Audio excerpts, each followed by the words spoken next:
ఈ వీడియోలో మనం మాట్లాడుకోబోతున్న రివ్యూ వచ్చేసి అగ్లీస్, directed by జోయే king.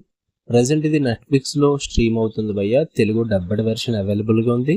Story plot వచ్చేసి ప్రపంచం మొత్తం నాశనం అయిపోయిన తర్వాత, కొన్ని వినాశనాలు జరిగిన తర్వాత కొందరు సైంటిస్టులు ద్వారా జనాల్ని కాపాడడం జరిగింది. ఒక ప్రాంతంలాగా ఏర్పడడం జరుగుద్ది. అక్కడ ఉన్న ప్రజల్లో డిఫరెన్సెస్ రావడం వల్ల విడిపోతారు. కొంతమంది స్మోక్ అనే ప్రాంతానికి వెళ్ళిపోతారు, కొంతమందినేమో అగ్లీస్ అని పిలుస్తూ ఉంటారు. సో వాళ్ళని ఏం చేస్తారంటే ఆ అగ్లీస్ ని 16 సంవత్సరాల వరకు దిక్కుని పెంచి 16 సంవత్సరాలు వచ్చాక వాళ్ళని ప్రెట్టీగా మారుస్తారు. అందంగా మార్చి అప్పుడు అసలైన ప్రాంతాన్ని పంపిస్తూ ఉంటారు అనమాట. సో అసలు ఏంటి ఈ స్మోక్ అనే ప్రాంతం, ఏంటి ఈ అగ్లీస్ ఎవరు, అగ్లీస్ ని 16 సంవత్సరాల తర్వాత ఏం ఎక్స్పెరిమెంట్ చేస్తున్నారు వాళ్ళ మీద, స్టోరీ అంతా తెలియాలంటే మీరు మూవీ చూసేయాల్సిందే. ఏంటి భయ్య స్టోరీ ఎలా ఉందంటే, నేను చూసినప్పుడు అదే అనుకున్నా భయ్య, మీరు ఈ మూవీకి ఇచ్చే మీ 1 hour 40 minutes టైం అయితే నాట్ వర్త్ ఇట్ భయ్య. కొత్తగా ఏం లేదు చూడడానికి. అక్కడ స్టోరీ చెప్తే మీకు ఏదో కొత్తగా అనిపించేస్తే తప్ప అక్కడ అంత సీన్ ఏం లేదు స్టోరీకి. ఫుల్ రివ్యూలోకి వెళ్ళిపోయే ముందు వెల్కమ్ టు స్క్రీన్ స్పేస్. మీరు కనుక ఈ ఛానల్ కొత్తగా వచ్చుంటే వీడియోని లైక్ చేయండి. ఆల్రెడీ మూవీ చూసిన వాళ్ళు ఎవరైనా ఉంటే మీకు ఎలా అనిపించిందో కామెంట్ చేయండి భయ్య. ఛానల్ ని ఖచ్చితంగా సబ్స్క్రైబ్ చేసుకోండి. ఇక ఫుల్ రివ్యూలోకి వెళ్ళిపోదాం. మూవీ నాకు నచ్చినవి ఏమన్నా ఉన్నాయంటే ఫ్యూ యాక్షన్ బ్లాక్స్ ఉంటాయి. యాక్షన్ బ్లాక్స్ అంటే మరీ ఫైట్లు ఏం జరగవు భయ్య. అక్కడ స్క్రీన్ ప్లే పరంగా కొంచెం యాక్షన్ సీక్వెన్సెస్ టైప్ ఉంటాయి. అవి కొంచెం బాగా అనిపించాయి, కొంచెం నచ్చినాయి. మెయిన్ లీడ్ కి అండ్ వాళ్ళ ఫ్రెండ్ మధ్య జరిగే కొన్ని సీన్స్ ఉంటాయి హోవర్ బోర్డు మీద, అవి కొంచెం రిఫ్రెషింగ్ అనిపించాయి.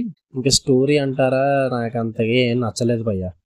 ఆ స్మోక్ పీపుల్ ఎందుకు వచ్చారో, వీళ్ళని ఎందుకు 16 సంవత్సరాల తర్వాత ఎక్స్పెరిమెంట్స్ చేస్తున్నారు, వాళ్ళని అందంగా మార్చి వాళ్ళ మెమరీ చెరిపేసి మళ్ళీ వాళ్ళని ఎందుకు ఇంకో దిక్కుని పంపుతున్నారు, దేనికి కూడా ఒక పర్టికులర్ రీజన్ అంటే ఏమి ఉండదు. అన్ని అలా ఫ్లోలో జరిగిపోతూ ఉంటే వాళ్ళు చెప్తూ ఉంటారు తప్ప అంతకు మించి ప్రతిదానికి బేస్ అంటూ కరెక్ట్ గా లేదనమాట మూవీకి. ఇలాంటి చాలా సినిమాల్లో చూసేసాం, కొత్తగా అయితే ఏం లేదు, చెత్తగా ఉంది. నాకైతే ఏదో అలా చూస్తూ ఉన్నాను తప్ప నాకైతే ఇంట్రెస్టింగ్ గా ఏ సీన్ అనిపించలేదు భయ్య. చాలా స్లోగా నడిచింది నాకైతే మూవీ కూడా.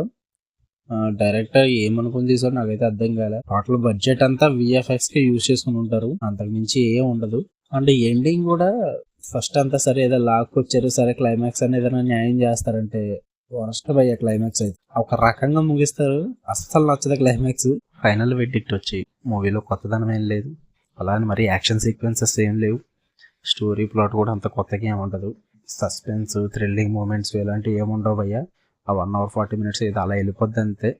చూడాలనుకుంటే చూడండి, నెట్ఫ్లిక్స్లో ఉంది, తెలుగు అవైలబుల్గా ఉంది. ఫ్యామిలీ వాచబుల్ అంటే యా కొంచెం పర్లేదు, బట్ కొంచెం ఎక్స్పోజింగ్ సీన్స్ ఎలాంటివి ఉంటాయి. మీకు కనుక రివ్యూ నచ్చితే వీడియోని లైక్ చేయండి, ఛానల్ని ఖచ్చితంగా సబ్స్క్రైబ్ చేసుకోండి. Love you all, by.